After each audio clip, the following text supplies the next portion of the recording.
Eh bien, bonjour à tous, bonjour à toutes. Aujourd'hui, on se retrouve pour une nouvelle vidéo, une vidéo dédiée aux forestiers. Alors voici, on est sur un chantier que je vous reviendrai tout à l'heure. Donc, en première partie, je vais vous présenter le tracteur avec deux outils que vous ne connaissez peut-être pas. Donc, ce sont deux rouleaux hollandais. Alors, pour certains que j'en ai déjà parlé, ce sont des rouleaux. Donc, je vais vous montrer. Donc voilà, ce sont deux rouleaux avec des lames qui sont soudées et qui sont comme en croix. Et quand elles sont en action, via le tracteur qui roule à 10-15 km à l'heure, ça tourne, ça fait une rotation à 360 degrés et qui va former des passages comme ça, comme vous voyez comme un exemple. Ça va en fait aérer le sol pour que le sol puisse sécher quand c'est trop mouillé ou pour détruire les toutes petites racines qui peuvent poser un problème lors des repousses des essences, des futures essences qui vont être plantées ici. Donc sur ce modèle, nous avons deux rouleaux hollandais. Sur les sociétés peuvent s'équiper de deux rouleaux hollandais. Euh, Aujourd'hui, ce sont deux rouleaux hollandais. Le premier fait 6 tonnes, le 6 tonnes, voilà. Et le second fait 1 tonne. Donc voilà. Donc sont fixés avec un vérin hydraulique des pneus pour circuler sur route qui ne poserait pas de problème quand ils doivent se déplacer. S'il n'y aurait pas de roues, là ils ne peuvent pas du tout se déplacer sur la route parce qu'ils sont en fer et ils risquent de bousiller la route. Voilà. Donc ces rouleaux seront équipés avec des tracteurs forestiers. Là en l'occurrence c'est un tracteur Valtra T175 forestier de 200 chevaux. Voilà. Donc voilà comment c'est fait.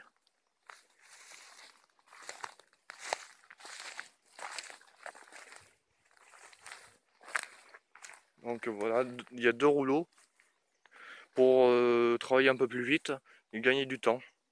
Voilà, c'est un avantage. Il y en a qui possèdent qu'un, mais le travail n'est pas toujours là. Voilà. Je vous retrouve là tout de suite pour l'autre partie. Voici le chantier en cours de, de nettoyage pour ensuite le reboisement qui va suivre d'un labour en premier temps. Après, en deuxième temps, d'un cover crop pour émétier, oui, émétier ce que le labour a mis à gauche pour ensuite planter. Donc en l'occurrence ici où je me trouve actuellement, c'est en cours de nettoyage avec les deux rouleaux pardon, landais que je vous ai présentés tout à l'heure. Donc ces rouleaux ont fonction pour but de déjà nettoyer ce que le chantier de dessouchage avant, au précédent, qui a fait. Il a laissé quelques merdes par-ci par-là, des branches, etc. Alors les rôles de ces rouleaux vont permettre de enfuir certains branches, etc. Que, pour que le sol soit impeccable pour les prochaines essences, pour pas que ça pose des problèmes lors des croissances des pins. Voilà. Donc ici, voilà, vous avez l'exemple d'un passage d'un rouleau hollandais. S'il n'y aurait pas ça, vous aurez l'exemple comme au fond, ou comme ici. Ça serait comme ça, pas nettoyé, pas entretenu. Ça, moi, j'appelle ça non entretenu, parce qu'il n'y a eu pas de passage, etc. Et voici comment les pins sont maintenant. Ça n'a pas été planté en ligne, c'est le bazar pour ceux qui vont couper les pins. C'était comme ça sur cette parcelle. Voilà. Donc, maintenant, ce qu'ils ils passent un coup de rouleau hollandais, ensuite ils labourent. Alors il y a deux types de charrues. Il y a la charrue à soc et il y a la charrue à disque. Donc ces deux fonctions, je vais pas vous le dire là, ça sera pour une prochaine vidéo. Voilà. Après, il passe un coup de cover crop qui est nécessaire ou pas nécessaire dans certains endroits. C'est pour émietter ce que la charrue a mis à gauche pour que ensuite les personnes puissent planter. Alors bon, pour planter les pins, ça se fait 100% manuel. Il n'y a pas encore de machine qui permet de planter des pins à nos jours. Donc ça se fait manuellement. C'est le seul corps de métier où c'est fait encore à la main. Voilà. Sinon, tout le reste est mécanique. Dans certains endroits, il faut encore en manuel, mais c'est très rare. Voilà. Donc voici le terrain, comment il est actuellement. Il est en cours de préparation du sol. Alors le terrain est pas trop mal, parce que le conducteur a passé le coup de rouleau hollandais. Ça a bien fait son travail. Voici comment c'est à peu près propre. Voilà. Donc là, ce qu'il va avoir après, il va laisser 2 semaines comme ça pour que le sol soit sec. Parce que là, actuellement, à certains endroits, c'est humide, très humide. Bon, il risque de plantage, etc. Donc il laisse 2 semaines. Après la fin des vacances, ils vont attaquer le labour. Donc il y a 7 parcelles à faire les préparations du sol et à planter. Il y a la parcelle d'en face, que vous voyez là, qui reste à nettoyer. Et il y a l'autre parcelle qui se trouve où il y a un piquet orange là-bas, où c'est encore de nettoyage. Donc il y a au moins 10 hectares à nettoyer. Voilà. Donc la fonction d'un rouleau hollandais sert à nettoyer principalement, à débroussailler. En gros, à débroussailler les mauvaises herbes, les fougères, tous les petites repousses, les chênes, tout ça, etc. Pour que le bon développement des futurs pins maritimes, qu'on plante en généralement ici, puisse se développer assez rapidement. Comme vous voyez la preuve en face. En face, ça a été planté bien aligné. Quand on passe devant, c'est droit. Voilà. Donc là, il y aura une première éclaircie. Donc c'est un cycle. Ça sera pour la prochaine vidéo. Le métier sylviculteur a un cycle où il y a 4 fonctions. 4 ou 5 fonctions, je ne me rappelle plus. Donc tout ça, ça sera pour une prochaine vidéo. Donc ce que je veux dire aujourd'hui, c'est que là, c'est en cours de préparation du sol, comme dans les champs agricoles. C'est pareil, c'est exactement pareil, mais c'est pas les mêmes outils. Un rouleau hollandais, c'est pas fait pour l'agricole, c'est fait uniquement pour du forestier, comme où je suis actuellement. On peut remarquer que le sol il est assez humide là, par rapport ici là. Là c'est humide, il y a certains endroits où c'est sec, où je me trouve c'est encore humide, c'est encore fraîche, c'est frais. Voilà, et c'est encore humide. Certains endroits c'est encore marécageux.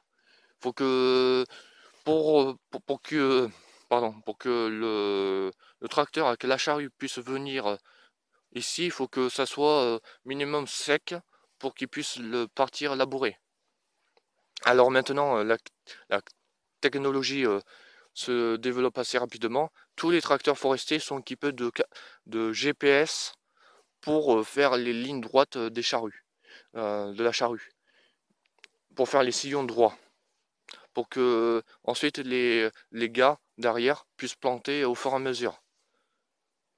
Alors je me rappelle pas combien il faut d'espace. Ça je vous le confirmerai dans une prochaine vidéo qui sera dédiée uniquement à ça. Après il y a la première éclaircie qui va consister à nettoyer tous les pins qui engendraient le bon développement des autres. La deuxième éclaircie qui pareil. Et la coupe à blanc. Coupe à blanc, ça veut dire coupe rase. Donc tout ça, je vous redirai dans une prochaine vidéo. Voilà. Donc ici, c'est en cours de travail du sol. Voilà. Donc c'est assez vaste. Bon, il n'y a que de ça vers chez moi. Voilà. Une petite vidéo de forestier. Ou avec quelques explications qui va bien. En fait, où je me trouve ici, avant, c'était un terrain avec des souches. Il y avait plein de souches. Bon, une pelle est venue arracher les souches avec un croque-souche. Voilà, ça sera pour une prochaine vidéo. Ensuite, il y a un porteur qui vient pour ramasser toutes les souches. Ces souches pardon, vont à des usines qui vont être broyées et mis en copeaux pour des plaquettes ou pour des copeaux de bois pour alimenter des chaufferies, des particuliers, des professionnels, etc. Voilà. Après, on passe un coup de...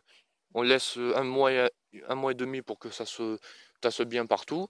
On passe un coup de rouleau landais, voilà, pour aplanir tout ça, aérer et casser toutes les mauvaises racines. Voilà. On passe un coup de... On passe la charrue pour tracer les sillons, commence à tracer les sillons tous les 4 mètres. Donc il y a une ligne tous les 4 mètres. Voilà. Et après, il y a des personnes, des gars, qui viennent pour y planter les essences, les futures essences. En l'occurrence ici, c'est que du pain maritime. Il n'y a que de ça ici. Il n'y a pas autre essence, à part du peuplier ou autre dans certains endroits. Sinon, ici, c'est que des pains maritimes. Voilà. Après, voilà, les plantes, ils les laissent grandir 1 an, 2 ans, 3 ans, 4 ans. Ils entretiennent avec un cover crop les passages correctement. Au fil des années, un mec qui vient avec la tronçonneuse pour tailler et brancher les pins pour que ça puisse grandir un maximum en hauteur. La première éclaircie viendra par la suite où le mec va couper les mauvais pins qui ne seront pas qui ne pourront pas grandir par la suite. Voilà. Et après, c'est tout un cycle qui continue tous les ans en fonction des parcelles. Voilà. Donc c'est un cycle. Donc n'hésitez pas à me poser toutes les questions. Voilà, je répondrai avec grand plaisir. Je préparerai aussi la prochaine vidéo. Donc n'hésitez pas à poser des questions par rapport aux forestiers. Je répondrai avec grand plaisir. Et je vous dis à la prochaine vidéo. Passez une excellente journée et un bon week-end. Allez, sur ce, ciao ciao!